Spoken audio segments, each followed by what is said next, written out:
Assalamualaikum warahmatullahi wabarakatuh. Salam sejahtera bagi kita semua. Salam Om Swastiastu, Namo Buddhaya. Salam kebajikan. Yang saya hormati Bu Purwanti selaku dosen pengampu mata kuliah akuntansi.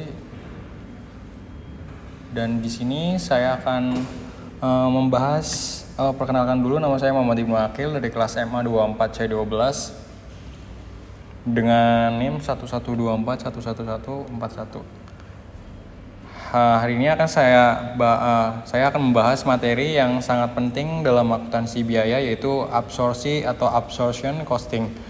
Materi ini akan sangat berguna dalam dunia industri, khususnya manufaktur. Baik, langsung saja kita mulai pembahasan materinya. Dari tujuan pembelajaran yaitu untuk agar kita bisa memahami konsep biaya absorpsi, mengenali komponen-komponen biayanya, mampu menghitung biaya pokok produksi dan harga jual, serta menganalisis kelebihan dan kekurangannya.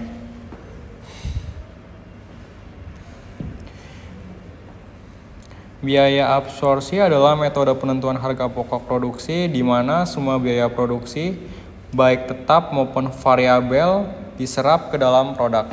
Metode ini digunakan dalam pelaporan keuangan eksternal karena sesuai dengan standar akuntansi seperti PS, AK, atau GAAP. Biasanya diterapkan dalam industri manufaktur seperti makanan, elektronik, atau otomotif.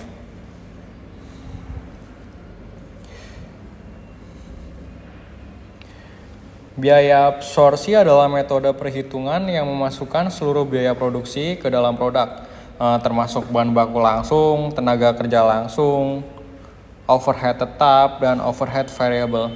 Contohnya seperti gaji tetap karyawan dan sewa pabrik yang juga dialokasikan ke setiap unit barang yang diproduksi.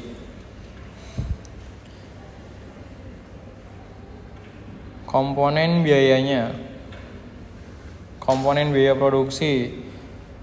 Komponen utamanya dalam biaya produksi ada 4, yaitu yang pertama yaitu biaya bahan baku langsung, yaitu bahan utama pembentuk produk. Yang kedua tenaga kerja langsung, yaitu upah untuk pekerja yang langsung memproduksi barang. Yang ketiga overhead tetap seperti sewa pabrik dan penyusutan. Yang keempat overhead variable seperti listrik atau bahan penolong.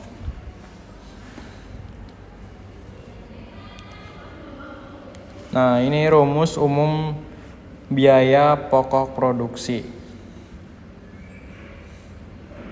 Bahan baku langsung, biaya pokok produksi sama dengan bahan baku langsung ditambah tenaga kerja langsung ditambah overhead tetap ditambah overhead variable.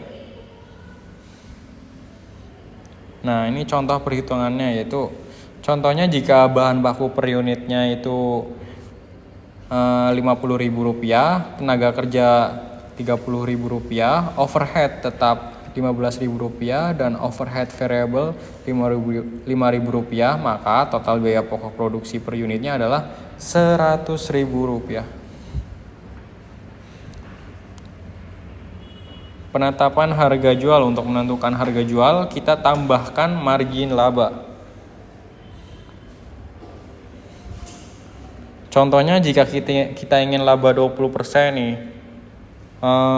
maka harga jual sama dengan 100.000 ditambah 20% dari 100.000, yaitu 120 per unit. Kelebihan biaya absorpsi yaitu yang pertama memberikan informasi biaya yang lengkap dan menyeluruh. Yang kedua sangat cocok untuk pelaporan eksternal seperti laporan tahunan atau audit. Yang ketiga, bisa menjadi dasar kuat dalam perencanaan harga jual dan laba perusahaan. Nah, di sini ada kekurangan biaya absorpsi.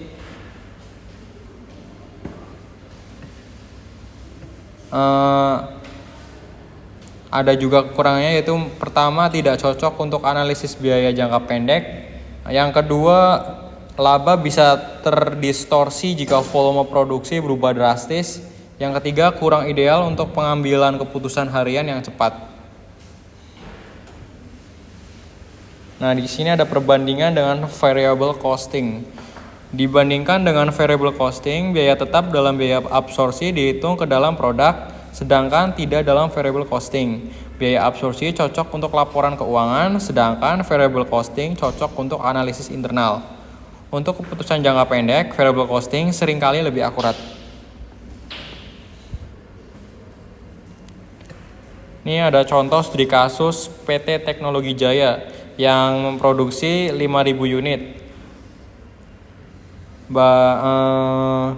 Total biaya bahan baku 200 juta, tenaga kerja 150 juta, overhead tetap 100 juta, overhead variable 50 juta, dan total biayanya yaitu 500 juta.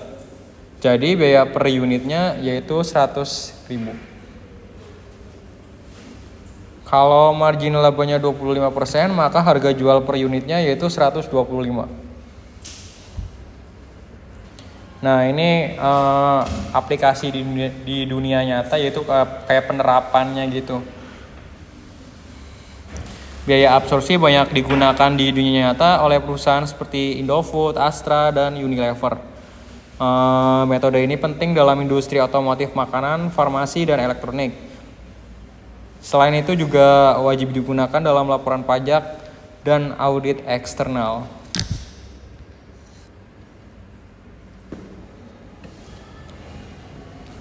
Nah, sebagai penutup, biaya absorpsi sangat penting untuk memberikan gambaran menyeluruh tentang biaya produksi. Metode ini juga sangat berguna dalam penetapan harga dan pelaporan keuangan meskipun punya kekurangan. Biaya absorpsi tetap relevan di dunia akuntansi modern.